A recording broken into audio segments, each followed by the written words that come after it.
So I was going through the world history book, like I do, because it's interesting. And I noticed that the chapters are laid out the way an informative speech would be laid out. And I thought, hey, this is a good idea.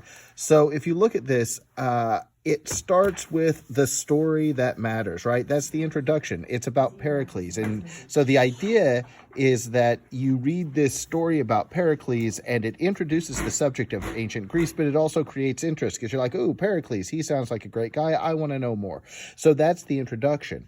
Then you come over here and you can see, if you look at the outline, so this speech would be called The First Greek Civilizations, right? And then you have these red words that are each of the areas that you would talk about. So the impact of geography. So, for example, you might start this speech by telling the story of Pericles, and then you would say something like, and so that's why I want to talk to you today about the first Greek civilizations.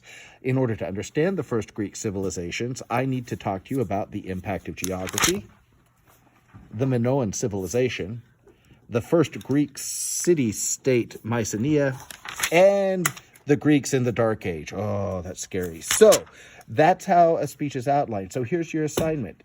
Take a history book or an English book or like a lit book, or maybe if you're in a college class, like a psychology book or whatever, just not a math book. Find a chapter and use that outline to create a speech. So you're really just going to boil this down into a thing. Here's the only rule. You're going to follow this outline exactly to give the speech this week. The only rule is each of these areas that you're going to talk about, you need to put in your own words. I don't want you to quote directly from them, but if you're going to talk about the impact of geography, just read that and make sure you understand the impact of geography and then be able to talk about it. It's due on Friday.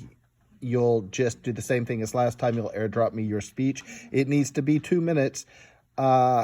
And it needs to be in that format. Start with the story. Give me the topic and the areas you're going to cover. Then go cover those areas. And then you'll end with a conclusion that's like, isn't Greece fun? All right, that's it.